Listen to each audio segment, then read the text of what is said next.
am Linda by name. Welcome to our YouTube channel. Please kindly subscribe before we get started. Mike, what do you have for us today? Linda, it's a great story.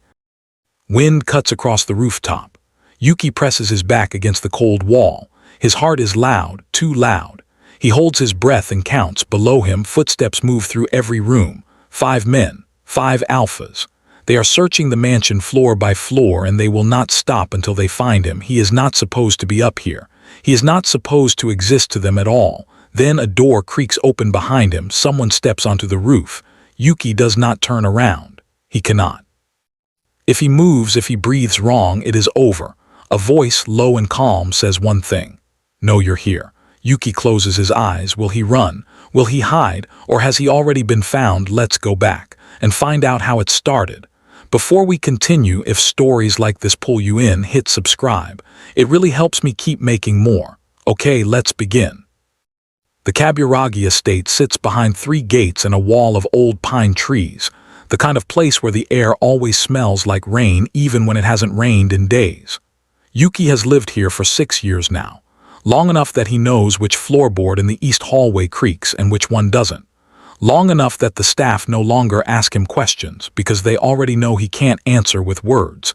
He answers with his hands instead. Small movements, a tilt of the head, a raised eyebrow that says more than most people's whole sentences. Every morning, Yuki wakes before the house does. He likes the quiet. He walks the long way to the kitchen, past the library with its tall windows, past the study where nobody is allowed to go without knocking twice. He makes tea for himself and one more cup, always one more, and sets it outside a door at the end of the hall. The door belongs to Ren Kaburagi. Ren is the second son of the family that runs this estate, this business, this whole quiet war of suits and signatures that Yuki still doesn't fully understand, even after 6 years of living in the middle of it.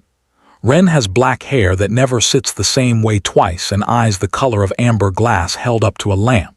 He wears a suit even when there is nowhere to go. Some men wear suits because they have to. Ren wears his like it is simply his skin. He is not warm. Not in the way people usually mean warm. He does not smile easily, and when he does, it barely moves his mouth. But every morning, without fail, he opens his door just enough to take the tea Yuki leaves, and every morning he leaves the empty cup back outside Yuki's own door before the sun is fully up. Neither of them has ever said a word about this. There is nothing to say. It is simply what they do. Yuki was not born into this family. He came into it the way most quiet, complicated things come into a person's life, through no real choice of his own. He was 17 when the Kaburagi family took him in, after the fire that took his voice along with everything else he had. Smoke does that sometimes, the doctors said. Damages the throat in ways that don't heal. Yuki stopped trying to speak somewhere around his 18th birthday, not because he couldn't make any sound at all, but because the sound that came out no longer felt like his, so he stopped. And the world adjusted around him the way it does, sometimes kindly and sometimes not. The Kaburagi family was kind in its own strange, guarded way. Ren's father gave him a room, a place at the table, a reason to get up in the mornings. Nobody explained why. Nobody asked Yuki to explain himself either. There are things in this house that stay unspoken on purpose, and Yuki has learned to live comfortably inside that silence, because in some ways it matches his own. What nobody in the house says out loud but everybody quietly knows is what Yuki is. An omega in a family of alphas so old and so powerful that most omegas who come near it get swallowed up by it one way or another. Married off. Bonded. Claimed the way property gets claimed. Yuki has watched it happen to others from a careful distance, the way you watch weather roll toward a town that isn't yours yet. It has never happened to him. Not because nobody has looked at him that way, plenty have, but because Ren has made it clear in the quiet, wordless way he makes most things clear, that Yuki is not for that. Not while Ren is still breathing. He has never said this either. But everyone in the house understands it the same way they understand not to walk into the study without knocking twice. There is a garden behind the east wing where Yuki spends most of his afternoons. It has a bench under a crooked plum tree, And from that bench, if you sit at just the right angle, you can see the corner window of Ren's study. Yuki likes to sit there with a book he isn't really reading, watching the light change on the glass, waiting for the shape of Ren's shoulders to pass behind it every hour or so, like a slow clock that only Yuki knows how to read. Sometimes Ren notices him there. He never says anything about it either. He just opens the window a crack, even in the cold, like it is an accident, like he forgot to close it properly. Yuki knows better. Yuki knows every one of Ren's silences by now, the same way he knows his own. It would be easy to call this love, if either of them were the kind of men who used that word. But the Kaburagi family does not raise men who say things like that out loud. They raise men who protect first and explain never.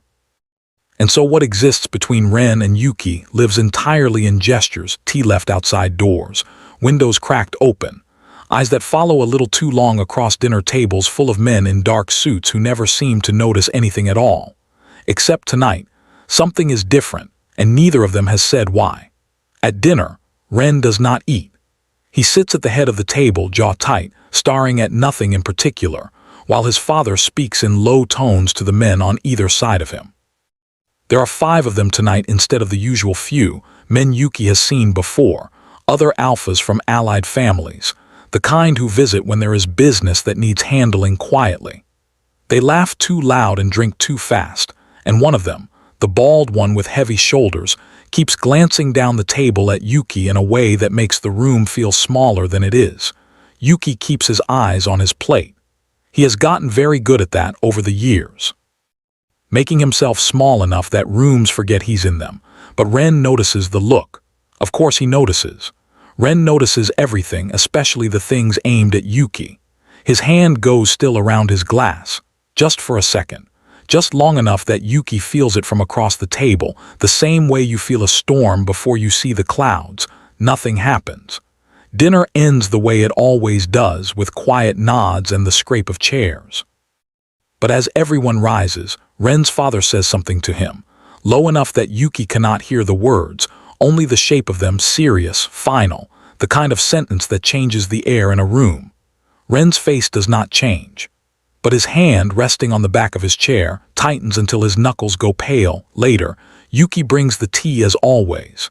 He knocks twice, out of habit more than rule, and Ren opens the door faster than usual, like he was already standing behind it waiting.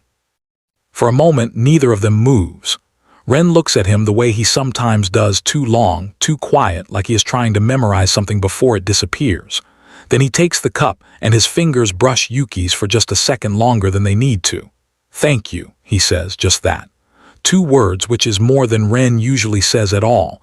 Yuki tilts his head, a small question. What happened at dinner? Ren looks at him for a long moment. Then he shakes his head just slightly, and the door closes gently the way it always does. Yuki stands there in the hallway a while longer than usual, looking at the closed door, feeling something he cannot quite name pressing against his chest. He has lived in this house long enough to know its rhythms, its silences, the particular weight of a door closing gently versus one closing out of anger. This one felt different, careful, like Ren was trying to protect him from something by saying nothing at all. He does not know it yet, standing there in the dim hallway with an empty tea tray in his hands. But that conversation at dinner, the one he could not hear, the one that made Ren's knuckles go white, is about to change everything. Not tomorrow, tonight. Somewhere else in that great old house, 5 men are finishing their drinks, and one of them is already thinking about a boy who cannot speak, sitting quietly at the end of a long table, belonging, in ways nobody has ever fully explained, to a family that is about to be tested. Yuki does not know this yet. He only knows that the tea is gone from his hands, the hallway is quiet, and somewhere behind that closed door, Ren is standing very still, staring at a cup of tea like it is the last ordinary thing he'll get to hold for a while.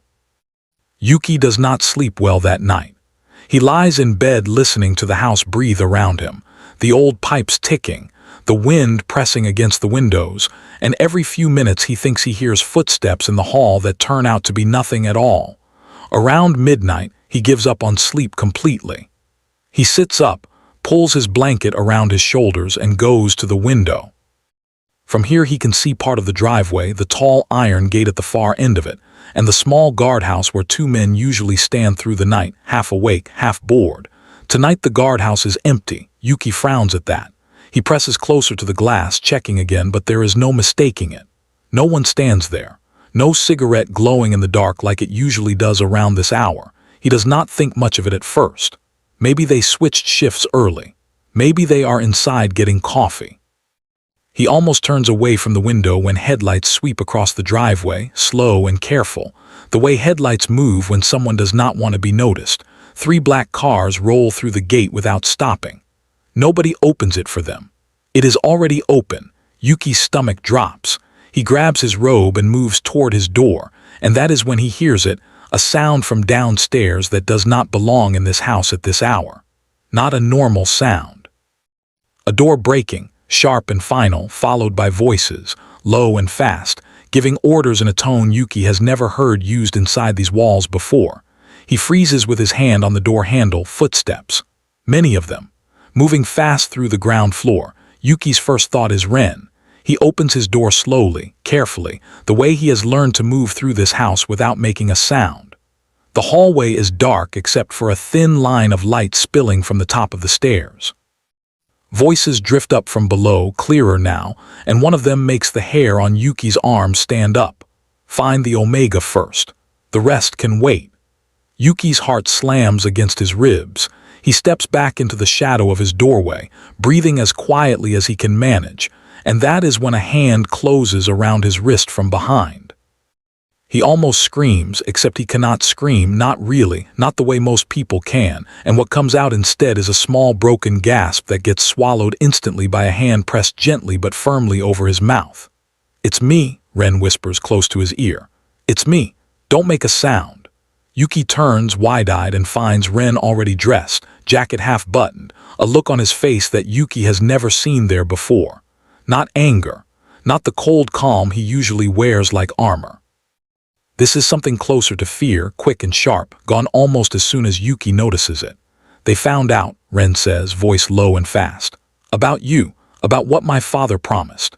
Yuki shakes his head, confused, mouthing the word what without any sound behind it. Ren's jaw tightens. "There's no time. My father made a deal a long time ago before you ever came here. A marriage deal between families to end a war before it started. He was supposed to give an omega from our house to seal it." Ren's hands grip Yuki's shoulders, steady despite everything. He never told them who. They assumed it would be someone born into the family. Not you, not someone he took in. Yuki's mind spins, pulling together pieces he never had before, the strange kindness of Ren's father, the quiet rules of the house, the way certain guests were never allowed to meet him directly until tonight. "Tonight, my father told them the truth," Ren continues. "That the omega he promised is you, and they are done waiting." Downstairs, something shatters. A voice shouts orders and heavy footsteps start up the staircase. Ren's eyes flash toward the sound, then back to Yuki, and for one moment everything about him softens, the way water softens stone given enough time. "I'm not letting them take you. Not tonight. Not ever." There is no time for Yuki to process what that means, no time to ask if his own heart is doing what he thinks it is doing right now, hammering not just from fear but from something else entirely. Ren pulls him down the hall, away from the stairs, toward the narrow servant's passage hidden behind a bookshelf that Yuki always assumed was just decoration. The passage is dark and smells like dust and old wood. Ren moves through it like he has memorized every step, pulling Yuki along by the wrist, both of them silent except for the sound of their breathing. "Where are we going?" Yuki mouths, though there is no way for Ren to see it in the dark. As if reading his mind anyway, Ren answers, "Roof access." There's a maintenance door on the east side they won't think to check right away. We wait there. We think. We find a way out. Behind them, faint but growing louder, voices echo through the house, calling names, kicking open doors that used to only ever open gently. "Search every room," someone shouts, voice carrying up through the old walls. "The boy with white hair. Bring him to me alive. Everyone else, it doesn't matter." Yuki's whole body goes cold at that. Everyone else, it doesn't matter. As if the rest of the house, the family that raised him, the man currently pulling him through a dark passage to keep him safe, mean nothing at all to the men flooding through the halls below. Ren must hear it too, because his grip on Yuki's wrist tightens and for just a second his steps falter. "Ren," Yuki mouths again, urgent now, tugging at his sleeve. "Come with me, don't stay behind." Ren looks at him in the dim light of the passage, and something passes between them, wordless the way everything between them always is, but heavier now, sharper, like both of them understand this might be the last quiet moment they get for a while. "I'm not leaving you," Ren says finally. "Whatever happens tonight, I'm not leaving you." They reach the end of the passage, where a narrow metal door leads out onto a service landing, cold air rushing in the moment Ren pushes it open. Somewhere below them, more shouting, more doors breaking, the sound of a house being taken apart room by men who have already decided none of the people inside matter except one. Ren pulls the door shut behind them as quietly as he can and presses his back against it, breathing hard, looking at Yuki like he is trying to figure out in the space of a few seconds how two people are supposed to survive a night like this one. "Search everywhere," Ren says. "Every room, every hallway. Eventually every floor." Yuki looks past him toward the stairwell leading further up, toward the one place in this entire house neither of them has ever needed to hide before tonight, the roof. Ren follows his gaze and something in his expression shifts, understanding exactly what Yuki is thinking without a single word passing between them. "Roof," Ren repeats quietly. "It's open, exposed." "If they check it," Yuki shakes his head hard, pointing upward with more urgency, mouthing 3 words as clearly as he can. "Higher is safer." Ren studies him for a long moment, the sound of footsteps growing closer somewhere below, closing in floor by floor, room by room, exactly the way the voice downstairs promised they would. Finally, Ren nods once, sharp and decided. "Higher," he says. "Then we run out of house before they run out of rooms." They move together up the last narrow staircase, Ren's hand never fully letting go of Yuki's wrist, both of them aware, without saying it out loud, that whatever waits for them on that rooftop is only the beginning of a night neither of them will forget.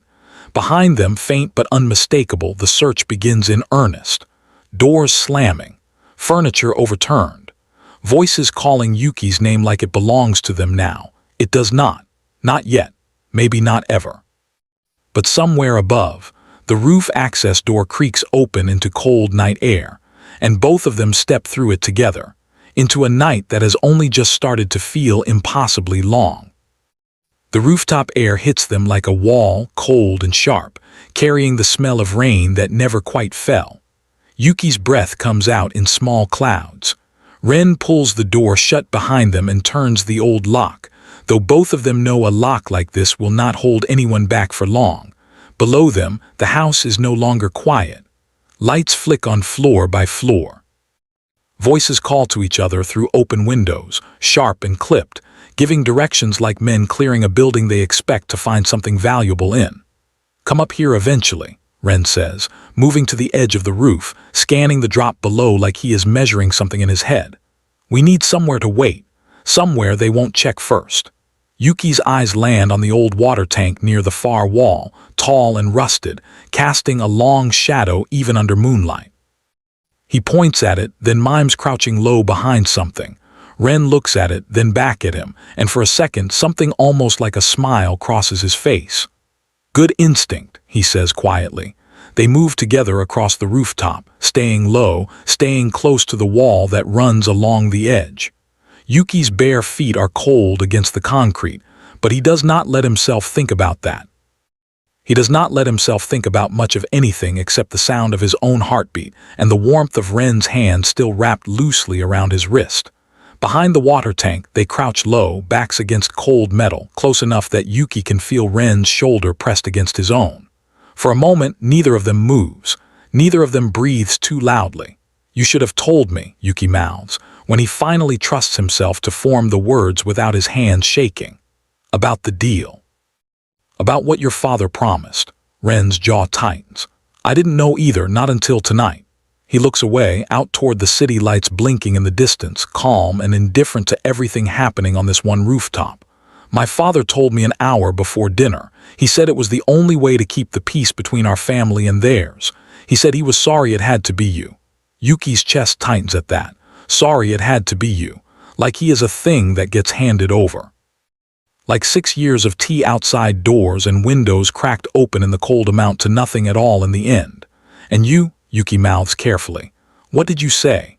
Ren's eyes flick back to him, something raw flashing across his face before he can stop it.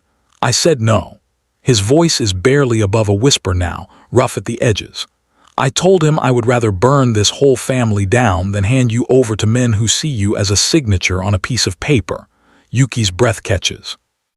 Before he can respond, a door creaks open somewhere across the roof. Both of them go still, footsteps. Slow, deliberate, spreading out across the concrete. Yuki peers carefully around the edge of the tank and sees them, 2 men in dark suits, moving methodically, checking behind vents, behind pipes, working their way across the rooftop like men who have done this kind of search before. Ren pulls him back gently, pressing a finger to his own lips. They wait. The footsteps grow louder, then fade, then grow louder again as more voices join from the stairwell. Someone barks an order, sharp and impatient, insisting they check every rooftop, every ledge, every possible hiding place before daylight. Yuki closes his eyes and counts his own heartbeat, the way he used to as a child whenever the world got too loud to process all at once. 1, 2, 3. He can feel Ren's hand resting lightly against his back now, not gripping, just present, steady in a way that makes the counting easier.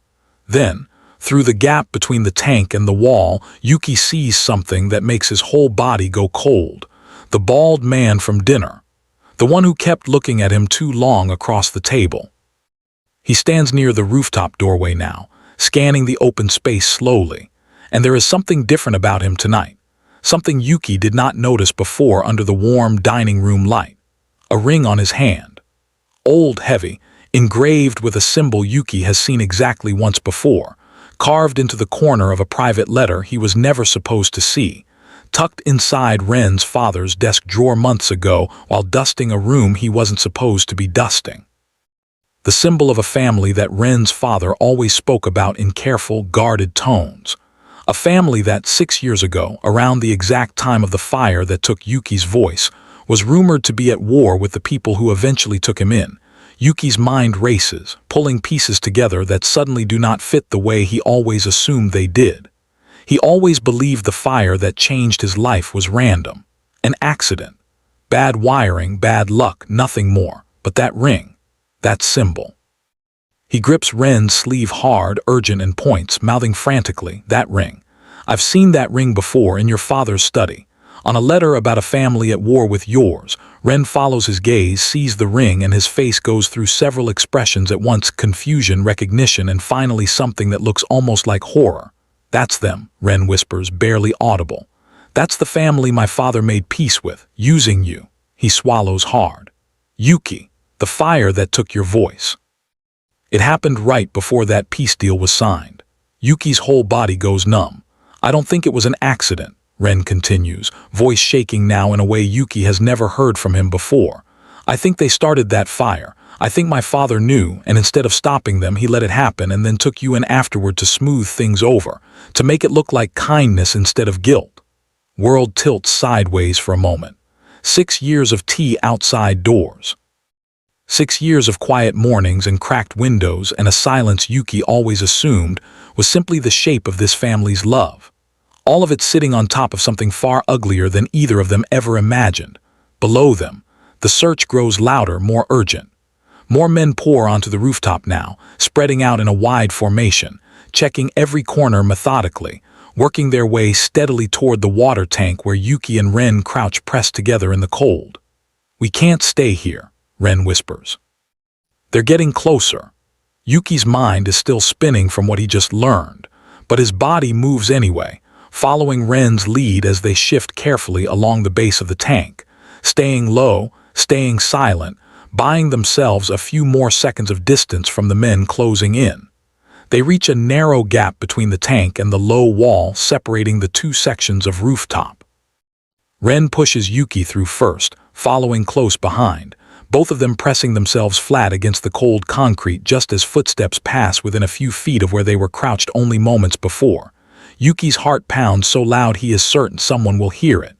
He presses his hand flat against the wall, grounding himself, forcing his breathing to slow. Ren leans close, lips barely moving. "Whatever happens tonight, I need you to know something." Yuki turns to look at him. Even now, even with danger circling closer with every passing second, something in Ren's expression makes the rest of the world go quiet for a moment.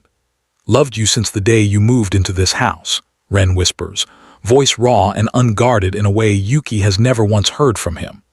"I told myself it didn't matter, that it wasn't allowed, that a man like me isn't supposed to want something so much he'd burn a family down for it. But I would. I already have just by refusing tonight." Yuki's eyes fill with tears he refuses to let fall, not now, not with danger still circling somewhere just beyond this wall. He reaches out and takes Ren's hand, squeezing it once hard, the closest thing he has to saying it back. A shout rings out from across the rooftop, closer than before. "Over here. Check behind the tank." Ren's whole body tenses. He pulls Yuki tighter against the wall, shielding him instinctively with his own body, eyes scanning desperately for any remaining path that isn't already crawling with men who were sent here to take everything that has quietly, wordlessly, belonged to the two of them for 6 long years. There is nowhere left to run. Footsteps close in from both directions now, boxing them into the narrow space between the tank and the wall, and for the first time all night, Yuki sees something flicker across Ren's face that looks dangerously close to fear. "Stay behind me," Ren says, voice low and steady despite everything. "Whatever happens next, stay behind me." Yuki grips the back of Ren's jacket, heart hammering, and watches as the first shadow rounds the corner of the water tank, moonlight catching the edge of a dark suit, a hand already reaching toward them. Shadow rounds the corner, and for one full second nobody moves. Yuki sees him clearly now. Not the bald man with the ring, someone else, younger, sharper around the eyes, the one who spoke first back at dinner, the one whose voice carried up the stairwell earlier calling for someone to find the Omega first. He stops mid-step, staring straight at them, and something in his face shifts from searching to certain. "Found him," the man says, not shouting, almost gentle, like he expected this to be easy. Ren moves before Yuki can even process the words. He steps fully in front of him, chest squared, hands loose at his sides but ready, every line of his body suddenly different from the quiet, careful man who left teacups outside doors every morning. "Come any closer," Ren says. His voice does not shake. Yuki does not know how with everything happening, but it does not shake at all. The man tilts his head, almost amused. "You're really going to do this, here, now? Over an Omega who isn't even yours to claim?" "He's not property," Ren says. "He was never property, not to me." More footsteps arrive behind the first man, 3 more, spreading out along the rooftop edge, cutting off every direction Yuki and Ren might have run toward. The bald man with the ring appears last, walking slower than the others, unbothered, like he already knows how this ends. "Ren." The bald man's voice is almost kind, which somehow makes it worse. "Your father signed the papers hours ago. This isn't a fight you get to have. It's already decided." "My father doesn't decide who I love," Ren says. The word lands in the air like something breaking. Yuki's whole body goes still. He has never heard Ren say it out loud before, not once in 6 years, not through tea and cracked windows and long looks across dinner tables. Hearing it now here, with 5 men closing in and no way out, feels like the roof itself might tilt sideways. The bald man's expression flickers, something almost like respect passing behind his eyes before it disappears again. "Love doesn't stop wars, boy." "Maybe not," Ren says, "but it's still worth more than whatever peace you're buying with him." One of the other men steps forward, impatient, hand moving toward his jacket in a way that makes Yuki's stomach drop. Ren shifts his stance slightly, angling himself even further in front of Yuki, and for one terrifying second, Yuki is certain something violent is about to happen on this rooftop that neither of them will walk away from cleanly. Yuki cannot let that happen. He will not let that happen. He steps out from behind Ren, ignoring Ren's sharp, panicked glance, and faces the 5 men directly for the first time all night. He raises his hands, palms open, and begins to move them the way he has moved them for years, the only language that has ever fully belonged to him. He does not know if any of these men understand hand signs. He does not care. He needs Ren to understand, needs him to see what Yuki has never had the courage to say clearly before tonight. I choose this. I choose him. Nobody bought me. Nobody gets to sell me either. Ren's breath catches audibly. The younger alpha frowns, confused. What's he doing? He's talking, Ren says quietly, eyes fixed entirely on Yuki now, something breaking open across his face. For the first time in front of anyone but me, he's telling you exactly what I already know, that he's not yours to take. Bald man studies Yuki for a long moment, something calculating behind his eyes. Touching, he says finally, though his tone suggests the opposite. But sentiment doesn't rewrite contracts. He nods once, and the man nearest to Ren lunges. What happens next happens fast, faster than Yuki can fully track. Ren moves instinctively, catching the man's arm and turning his weight against him, using the momentum to send him stumbling sideways into the low wall behind them. It is not a fight meant to hurt so much as a fight meant to buy seconds, precious and few. Ren shouts, shoving Yuki back toward the stairwell door. Yuki, go now. But Yuki does not run. He grabs the nearest object he can find, an old metal pipe leaning against the water tank, and swings it hard into the back of the second man's knees just as he moves toward Ren from behind. The man crumples with a sharp cry, and for one wild second, Yuki feels something fierce and unfamiliar rising in his chest. Not fear, something closer to fury. Ren stares at him, stunned, chest heaving. You should have run. I'm not leaving you either, Yuki mouths, fierce and clear enough that even without sound, nobody watching could mistake his meaning. The bald man watches all of this unfold with an expression that has finally shifted from amused to something more careful. He raises a hand, and the remaining men pause where they stand. Enough, he says. Silence falls across the rooftop, broken only by everyone's ragged breathing and the distant hum of the city below. The bald man steps forward slowly, studying both of them, Ren bruised and breathing hard, standing protectively in front of Yuki and Yuki himself, pipe still gripped tightly in both hands, eyes blazing despite the tears finally slipping down his face. Really throw away everything, the bald man says quietly. Your family, your standing, the peace your father worked years to build for him, Ren says, without a single second of hesitation. The bald man is quiet for a long moment. Then unexpectedly he laughs, low and tired, rubbing a hand over his face. Your father said you might say exactly that. Ren blinks, caught off guard. What? He didn't send us here to take the boy tonight, the bald man says. He sent us here to test you, to see if you'd actually stand and fight for something instead of quietly accepting whatever gets decided for you the way you always have. Yuki's mind spins, trying to catch up. There is no marriage contract tonight, the bald man continues. There never was, not really. Your father and I settled our family's peace months ago, quietly, without needing to trade a single person to do it. Tonight was his idea, a test of character dressed up as a crisis. Ren's jaw tightens, disbelief and anger flashing across his face all at once. He staged this. All of this, the chase, the fear, he wanted to know, the bald man says simply. Whether you were the kind of man who protects what he loves, or the kind who lets it go quietly because it's easier. Tonight, you answered that question rather thoroughly. Ren looks like he wants to argue, wants to be furious, and Yuki understands that anger completely.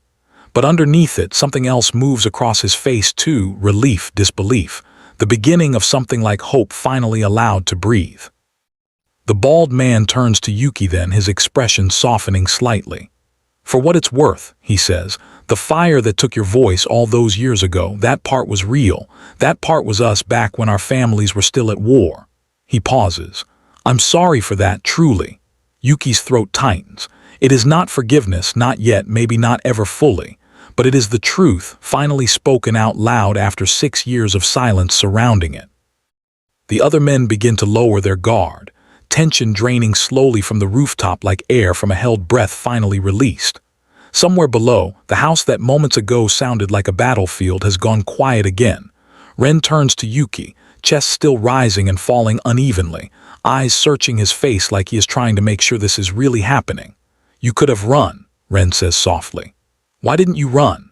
Yuki lifts his hands one more time, slower now, steadier, no longer rushed by fear. Because running means leaving you behind. And I already told you. I'm not leaving you either. Ren closes the distance between them, resting his forehead gently against Yuki's, both of them trembling slightly from everything the night has put them through. I meant what I said, Ren whispers. Every word. Yuki nods, tears finally falling freely now, and for the first time in 6 years, he lets himself lean fully into someone else's arms without holding anything back at all. Morning comes to the Kaburagi estate the way it always has, slow and golden, light spilling through the tall windows of the east hallway. But this morning feels different. Yuki notices it the moment he wakes, still curled on a couch in the study where he and Ren finally sat down together after the longest night of his life, too tired to climb the stairs to their own rooms. Ren is already awake beside him, sitting up slightly, watching him with an expression Yuki has never seen on his face before. Soft. Unguarded, nothing held back or hidden behind careful silence. Starring, Yuki mouths, a small smile pulling at his lips. Allowed to now, Ren says. Or did you forget what happened on that roof? Yuki feels his face warm and he ducks his head, though the smile does not leave. Downstairs, the house sounds almost normal again.